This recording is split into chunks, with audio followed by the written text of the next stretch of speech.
Hey everybody, welcome back to Old World Legends, where we focus on growing the community. I'm your host, Mike, and with me as always is Evan. Dark elves are cool. Yes, they are. So, yes, we're going to be continuing our series going through the 1.5 updates, looking at each faction individually. This is taking some time. There's a lot of factions. And this time we're going to be looking at the Dark Elves and talking about what we think are some of the biggest impacts to this faction, an awesome legacy faction. And Evan, let's dive in. What's at the top of our list, sir? Okay, so I think the first thing on anyone's mind should be which elves are executioners, and why am I bringing this up? Well, Oh, it's because of the infantry changes, including the changes to mhm. things like frenzy that have been coming up, and now I'm ready to discuss. Do you like witch elves? Do you like executioners? I've been seeing. I don't know about you, Mike. I've been seeing an absolute dearth of people taking any kind of shooting. There's just like not that much shooting out there. And so when I played my wood elves, I'm like, wow, you have no shooting at all? And they're like, yeah. And I'm like, okay, so I can just move wherever I want. You can't hurt me. Yeah, I think this is a big shift from the old meta that people have not been adapting to the new meta. And certainly there are things like the Sky Lanterns and other things that are really just shaking up the game in so many different ways, and just the 1.5 updates. So, in particular, exactly right. Before, there used to, when the edition first came out, there was tons more shooting. We certainly saw in our community. Then it went less and less and less as people were adapting towards the dragon meta. Very few units, very hard hitting. Everything's an anvil. Put as many points as you possibly can into a single character. And definitely because of the match play guide updates and other community rules and 1.5 updates, we're seeing less and less of that now. But it hasn't shifted back yet. Most people haven't gone back to taking as much shooting as they were at the beginning of the release of this edition. There are still some exceptions, like certainly Empire players with their cannons and such. But yeah, that's very interesting. And will it ever go back or will it won't? That's the exciting thing about the meta. It's always changing. So a list that wasn't really viable 6 months ago might suddenly be totally viable at the next event you're going to. Yeah, so just how that relates to Dark Elves specifically is I think that witch elves, I think you can bring because I think there's not going to be a lot of shooting out there, at least not where we've seen. And I think that when you have two ranks of girls who can stab you, it's basically the same number of attacks as they would have had if they did get their +1 from frenzy like they used to. So they still basically make their like 3 attacks per guy in the front rank, right? So there's 2 from the witch elf in front and then 1 from the person behind them. So again, they didn't really lose attacks there, and when they make a charge, they have their 2 attacks with frenzy and then plus frenzy for 3. So they pretty much have the same number of attacks before and after, right? It's just that the people you're charging probably have more attacks back, and they also have more armor. So that's where I think that maybe witch elves are actually worse than they used to be. Because if you charge into a bunch of men at arms or something, they have a 4+ armor save instead of a 5+. And then if you kill 4 of them, instead of having like 3 guys hit you back, there's like 10. And you don't want to be hit back. So that's not fun. But witch elves do usually come with the death hag that you gotta take or you want to take to put them in core anyway. So I think that maybe it's more the death hag is the real question. Whereas with executioners, executioners are kind of just like really awesome sword masters because they don't quite have the initiative of a sword master of Hoeth or the weapon skill, but they do get to be strength 4. So they're kind of like somewhere between a sword master of Hoeth and a white lion of Grace. So you've got an AP1 sword with strength 5 or no strength 6, right? Because they're strength 4 base, so they're strength 6 with their swords and heavy armor. And so another elf unit that doesn't have a shield, if they had shields and they could just switch back and forth between parrying or chopping, that would Oh, be even better.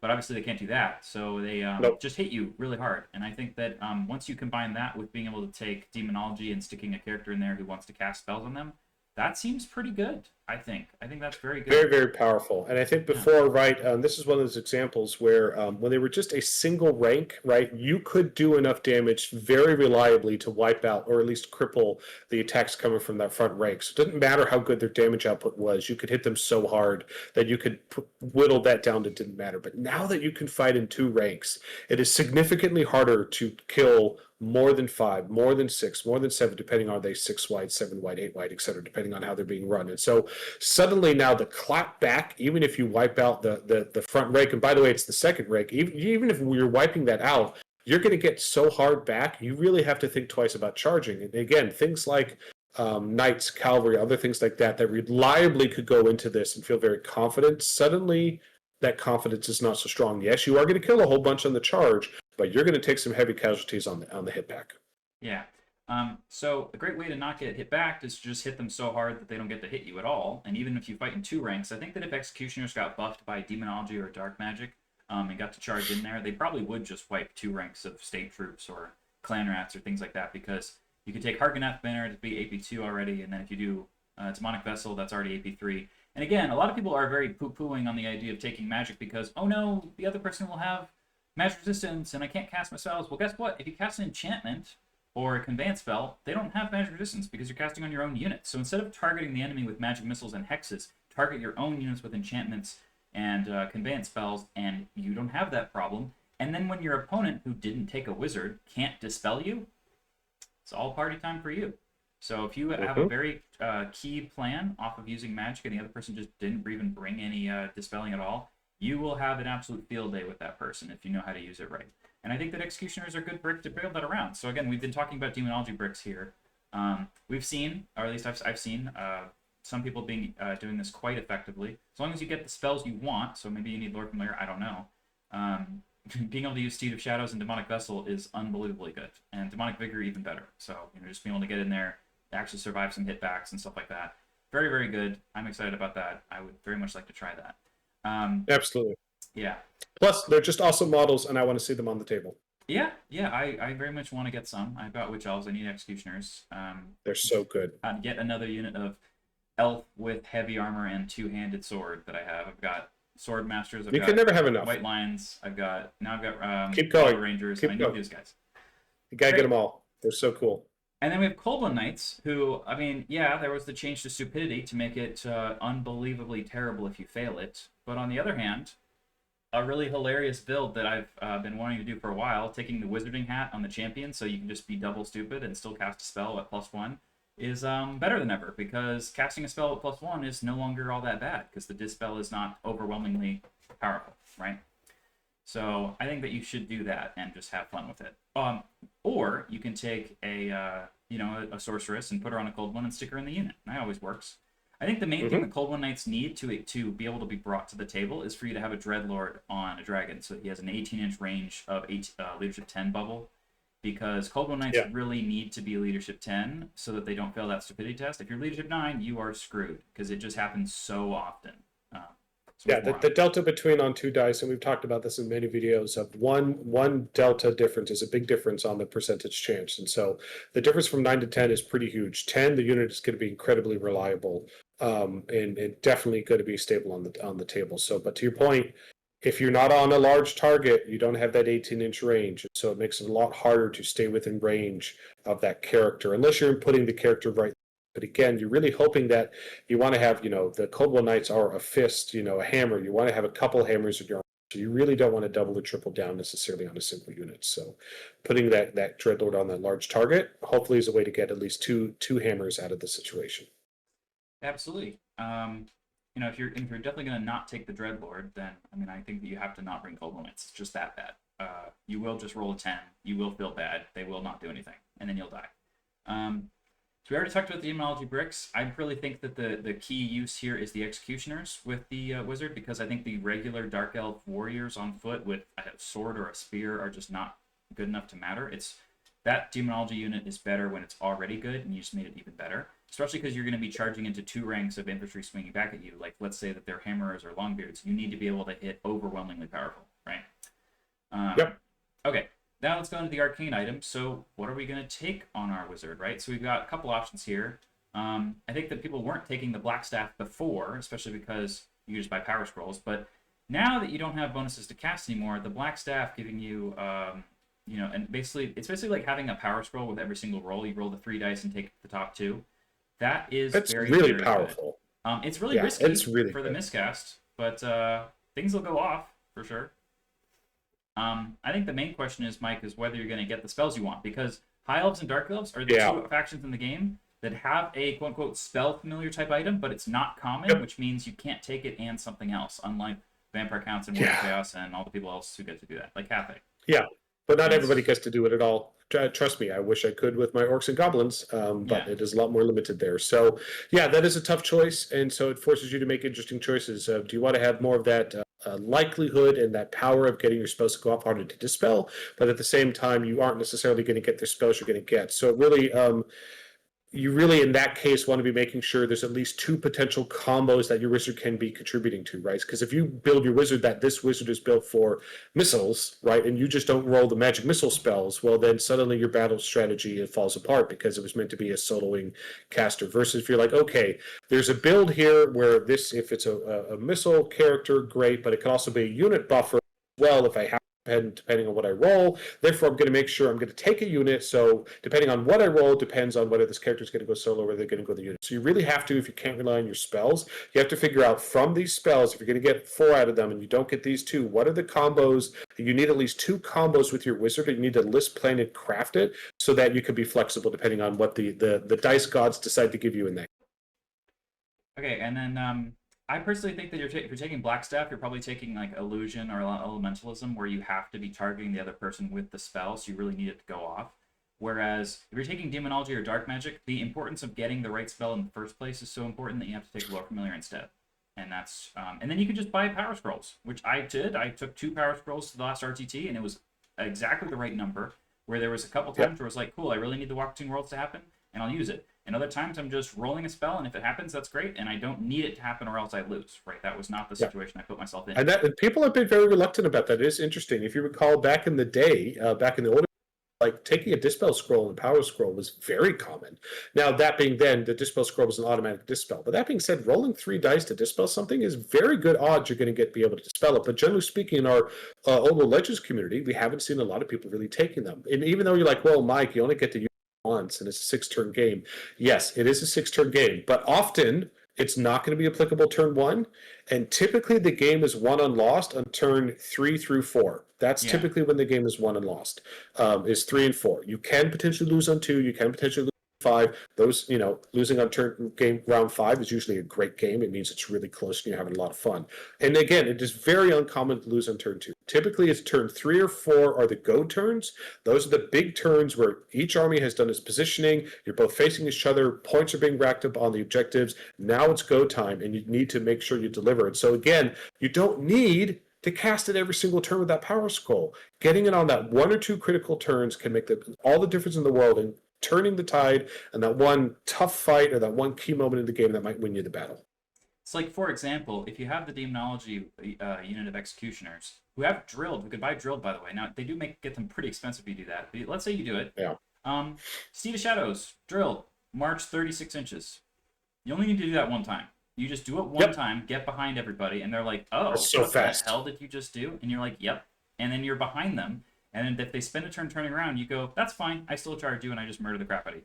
Right? So, again, sometimes you take a wizard with a specific lore of magic, with a specific spell, to cast it literally once. And that's why you want a Power Scroll, so you can get it off that literal one time. Absolutely.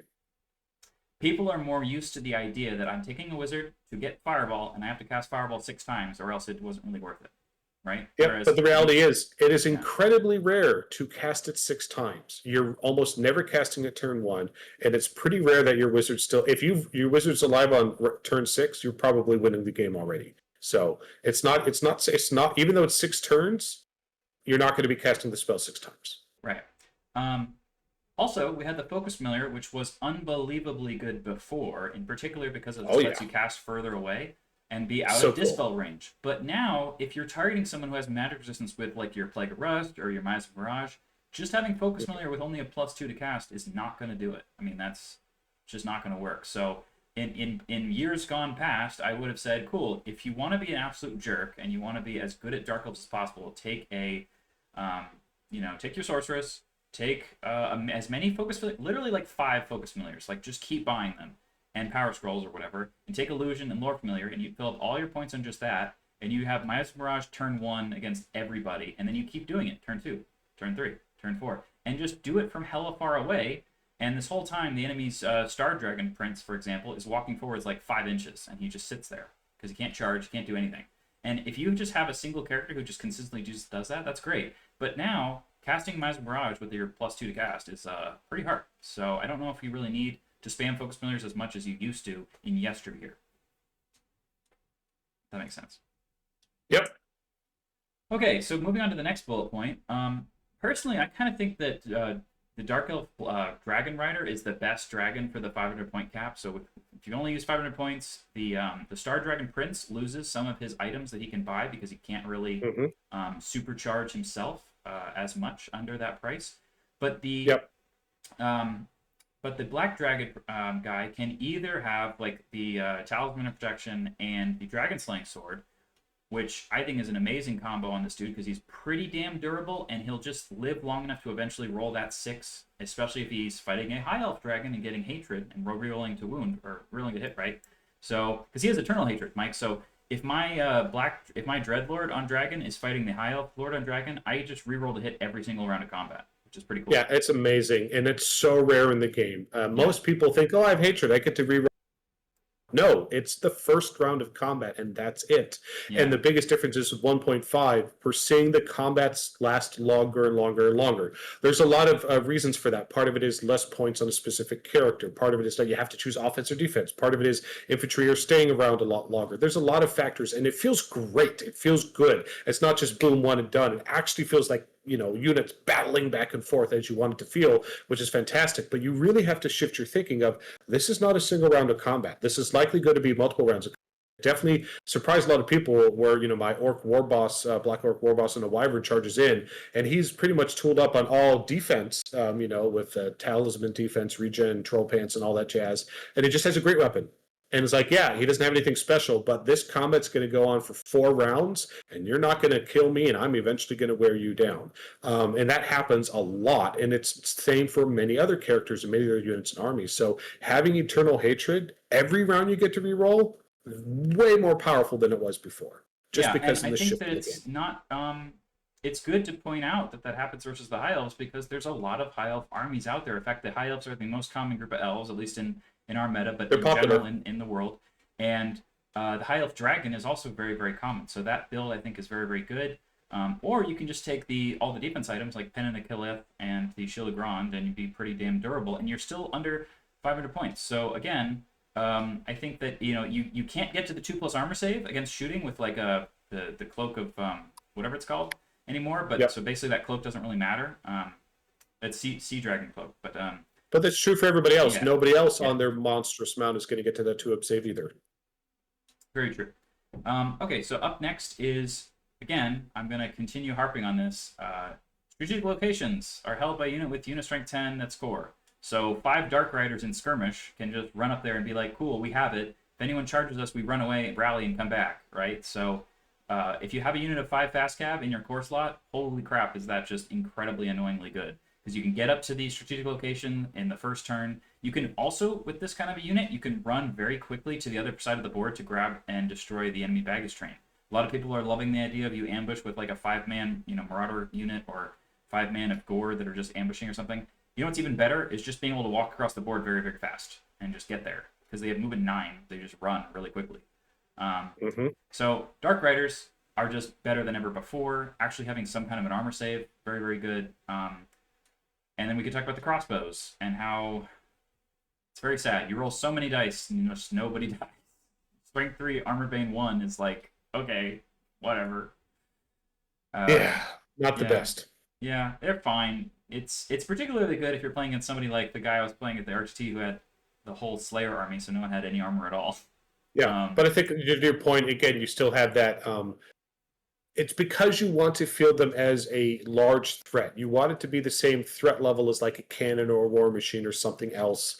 And they just, doesn't matter how many points you put into it, it's just not going to have that same output. It is still very effective versus small units, 5-man units, fast cavalry units, lightly armored units, still very good versus that. But the reality is so many things in the game have armor, and so a meaningful armor, it's just not going to get the job done like in past editions where you could just take a unit of 10, a unit of 20, and they could pose legitimate threats to a block of knights. That's just not true in the current edition. Yeah, the best thing they do now is to say, oh, you have fast cab that tries to hold the objective? Here, let me just kill 1 or 2 of them. Now you can't do that anymore. And they're still very good at that. And they still, you probably want to take the shield and the spear and the crossbow, even though it makes them a little bit expensive. I think that's still a really good build because versus some armies you really want to charge in there and stab somebody, and versus some armies you just want to shoot and run away, and you get to have all of your choices if you take both, right? Absolutely. Yeah, and the fact that you have the ability to still have a shield, so you have an actual decent armor save, whereas the Illyrian Reavers are just sitting there with their 6-up armor save, it's like, ouch. Yep. Okay, so we talked kind of about the crossbows and how I think they're mostly disappointing. We've ruled it that you can bring units of 5 of the crossbowmen on foot. I think that that's still pretty useful, although less useful now that you need 10 to hold the objective anyway. So you might as well bring the unit of 10 and just have them, for example, in the backfield on. If you have the strategic locations 4, where like one of them's actually in your deployment zone, I think that having the unit of 10 crossbowmen and co-op come to the game is very, very useful. So always check the missions at the tournament you're going to go to, or the mission you might want to play with your friend, because sometimes it really affects your list building decisions, especially in your core slot, because those are your scoring units, right? Absolutely. Up next, I want to talk about, like, I always really want to, I really want to buy this, I really want to bring this, is the Hydra and the Charybdis. But, like, which one? Because the Hydra has a regen save, which is now, like, the bane of everyone to say, oh, you got the regen versus your dangerous terrain or your crumble or whatever. So Hydra has regen, but it doesn't have AP on its attacks, and the Hydra's going to be attacking a bunch of infantry that has 3+ or 4+ armor saves now. So that's terrible. And then the Charybdis doesn't have a regen, but doesn't have quite as many attacks, and it's like strength 7, so it's not really exactly ideal for fighting like toughness 3 infantry either. So it's like, which one of these do you bring, and are they like worth it? Especially because they're toughness 5 on these dudes. I don't know. Not sure. What do you think? Tough call. Yeah, I honestly, I just love the models. And I just want to see the models on the table. I think that's what everybody else feels, but the reality is the rules just aren't as competitive as we would like them to be at this point in time. I'm hoping, there are definitely a bunch of rumors out there and high hopes that the legacy factions are one day, and hopefully in this edition will at least some of them become core. I certainly am hopeful and optimistic that Dark Elves are one of those factions. I love this faction. I'm not the only one. I know Evan does, and has always been a fan favorite for a long time. So I don't think we're going to see the love for them and those things hit the table until they do get some love and attention. I think they need to become core would be the next step, and I hope that will still happen. So if you put it on the table, I'm going to give you a high five, and we're going to have a great game. But I don't know that you're going to be able to. It's going to help you get on the podium. That's for sure. I think it really depends on if the other person brings any shooting. Like if the other person is bringing like no shooting at all, my Charybdis is happy. He's like, great, I'm going to walk up there. They have a lot more play for sure in that situation. Absolutely. If you're playing against Cathay and they have a whole bunch of like dragonfire bombs that they just throw at you from the back of a flying lantern, they probably just die like immediately to that. Or the crane guns. Either way, no matter which build they take, they can probably just kill this thing in like one turn. So that's sad. Yep, but that's the state of the situation today. Yeah, in particular, Mike, it's that any monster that is technically a large target, even though it's not like a triple save flying dragon, whatever, it means you can't really hide behind shit. You can't like hide them behind a unit or screen them behind buildings and stuff, because they can just be seen over units. So it's really hard to like move them around the table and not get them murdered. I really think that some of the monsters, I would love it if in the next edition they actually just took large target away, like the Charybdis, things like the Praeton and the cockatrice. If they just weren't large target, they'd be better. They'd be better off. Yeah, that's definitely true. I think there are multiple ways they could approach it, and I think to your point, in particular, in this edition, the larger of the large behemoth monsters had tons of play and are very competitive, and it's awesome to see them on the table. They made statements of, we want to see dragons on the table, and they want them to be awesome. Well, mission accomplished, right? But it is certainly those smaller and mid-sized monsters feel a little left out and don't really seem to have as much of a place or much of a purpose, at least for their points cost, or only having 4 wounds or not having enough defense, so forth and so on. So I do feel, they need, again, there are some that are good examples that are still point costed well, and we see them all the time, such as like, the Mangler Squig is a great example of, right? That's technically a behemoth, but it really is a smaller monster on the side, but it's sub 100 points, right? So it's very competitive for what it does, and it only has 4 wounds. And if it dies well, it was only 95 points. Pointed like any other monster of its weight class. So if it'd be like 140 points. Or something, or 150, right? And it's like, I can't take it at this point. So if it was 200 points, would you take it? No, and I don't. Absolutely not. No, so that's the problem. Yeah. If it was 95 points, we would see the Hydra all the time. Yeah, I'd probably take 3. That'd be great. Fantastic. Yep. So I think there are multiple ways to approach it. Right. All you have to do, Mike, is just look to see what is the toughness value of this monster. If it is 5, it sucks. If it is 6, it's great. Yeah, that is a big break point for the current strength of what the edition has. So anyway, so hopefully they'll get some love in the future. I love the models. I want to see them on the table, but I think they need a little more support still. Okay. And then up next is, I think that especially with the casting and dispelling changes, I think that Doomfire Warlocks might actually be pretty awesome. Their ward save Hmm. isn't quite as consistent, but again, you can be a bit better of a caster and you can just run up there and, send some spells. And again, people aren't necessarily going to bring the shooting necessary to kill off your Warlocks and make it harder for you to cast. So, and you get to actually pick your spell, unlike the Sisters of the Thorn. Hmm. So I think there's more stuff, more viable reasons to bring them now. I think that the Doomfire Warlocks are kind of neat. But they have Demonology and Dark Magic, which used to be the, oh, no, that sucks. I'd rather have Battle and Elementalism. But now it's almost like the tables have shifted, because I want enchantment spells, I want conveyance spells, I want spells to cast on my own dudes. So hey, guess what? If you take a Demonology Wizard with a Black Staff and you don't roll Steed of Shadows, but you could bring Doomfire Warlocks and then they could just pick that spell, so then you at least have somebody who can try to do it, right? That's an option. So I think that Doomfire Warlocks, especially because I've been playing with Sisters of Thorn recently, and they do roll the spell, and even with that, I'm still happy with them, right? So having a bounce spell +2, I think is fine. It's pretty useful. Yeah, it is. It was not really competitive before. It was too easy to dispel. But now +2, you're casting at the same as a level 4 wizard now. Yeah. It is absolutely viable and far less likely to get dispelled. So I think, again, I encourage players with this item, with other items, to re-look at your book, re-look at the units that have bound items and bound spells and bound special powers. They are way more viable than they've ever been before. Yeah, so I think the best way to use them is to either pick the spell that your wizard didn't roll, or, for example, you can use them to just cast the summoning, which is, again, going to not be super easy for them to roll on a 9+ with 2 dice. Fine. If it doesn't need to go off every turn, it could just go off some of the time, right? Or you can take Doom Bolt, which goes off a lot easier, and you can blow up big units of clan rats, I think. That's perfectly usable. I think I've been a big arguer for Doom Bolt being fine. And you get to see what the other person brings before you pick the spell, of course, right? Another That's option a big is, plus. yeah, other option are things like Steed of Shadows or, Battle Lust. These are the kind of spells that people will take the entire lore of Magic just to try to get that one spell. And with a Doomfire Warlock unit, you can go, okay, well, I think in this matchup I'd really need Steed of Shadows or else I'm screwed, so I'm going to pick that spell, right? So I think that a lot of the spells that target your own units are went up in value, so I think the Doomfire Warlocks in return went up in value as well. Absolutely. Okay, and that's it. Cool. All right. So that wraps up our review of the Dark Elves and our excitement for them in 1.5. Again, it's a great army. It could use love, but I think it is definitely more competitive in 1.5 than it has been in the past. Is it an S tier list? No, but does it have a lot more tricks on the table? Yes. And I think the biggest difference is toning down some of the threats of other things and making infantry more viable, I think makes inherently Dark Elves more viable on the table. So hopefully we're going to see a lot of those Dark Elf players come back out of the woodworks and start putting out some new lists or some new combos we didn't see before, or things that just got shut down too easily by, that Chaos Lord of the Dragon, or things that got shut down too easily by mass firepower or by level 4 wizards. Those aren't really on the table anymore. Certainly not in the form that they were before. So I think there's a lot more play for players to discover that they tried before, didn't work, but might be very viable now. Well, or at least viable enough to have a great.